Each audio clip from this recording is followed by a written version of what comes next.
Today I am going to synthesize some 3-nitrothalic acid. For that I set up a simple hot water bath with a conical flask in it on my hot plate with magnetic stirring. Then respectively I will add 20 grams of phthalic anhydride into the conical flask. This is a simple nitration reaction where the phthalic anhydride will also be hydrolyzed to its acid form. I am not going to prepare a nitration mixture because I am too lazy. So I will dump everything in the conical flask followed by 25 milliliters of nitric acid. It is to be remembered that fuming nitric acid is better, but the 67 stuff also works well. Then slowly sulfuric acid will be added. The sulfuric acid amount is 25 milliliters and slowly the stirring should also be turned on.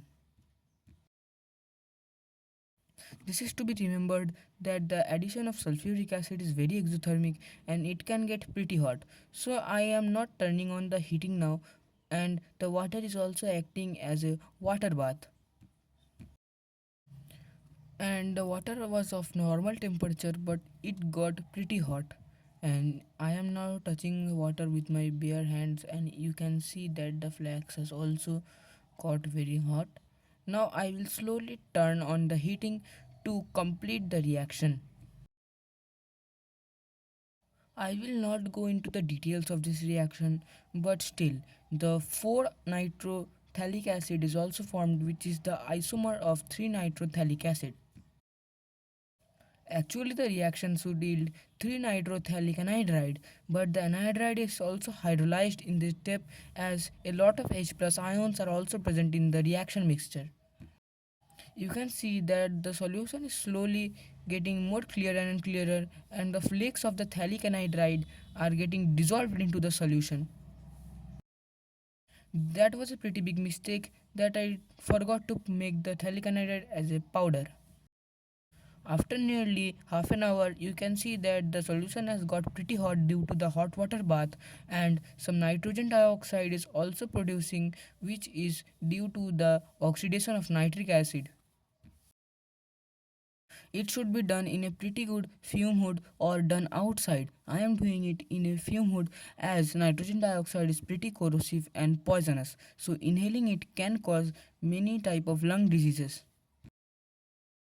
I was wondering why my phthalic anhydride was not properly dissolving into the reaction mixture, and later I find out that I had made a mistake in my stoichiometric calculation and added only 15 milliliters of sulfuric acid. So after that I added 10 milliliters of sulfuric acid more, but you can add it once.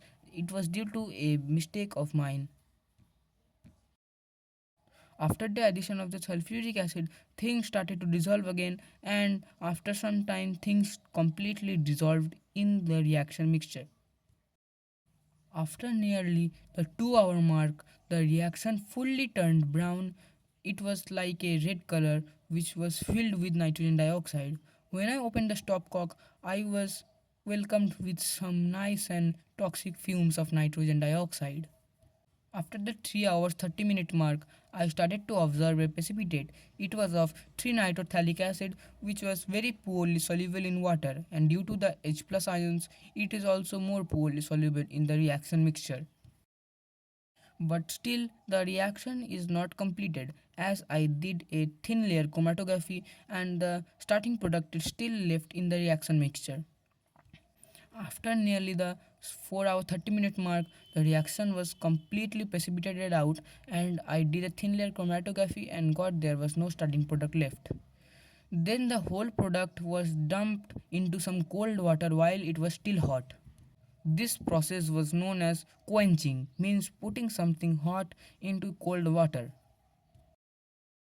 Then it was left to cool in the air for some time to reach normal temperature. Addition of sulfuric acid can be pretty exothermic, and it has happened there, and it took a lot of time to actually fully cool down. When it cooled down, it was further cooled by the use of a water bath. It was a salt water bath, means it can go up to -5 to -10 degrees Celsius, which cooled it pretty much. Then the filter was vacuum filtered using my DIY Buckner funnel. Then it was transferred into a beaker in which minimal amount of water was added. Simultaneously, I heated some water on the hot plate. When it was boiling, I slowly added some water to make the precipitate fully dissolve. 3-nitrothalic acid is not too much soluble in water, but while it is hot, it can get pretty soluble, which helps in the crystallization. You can see that the solution has get clear and it is now boiling slowly.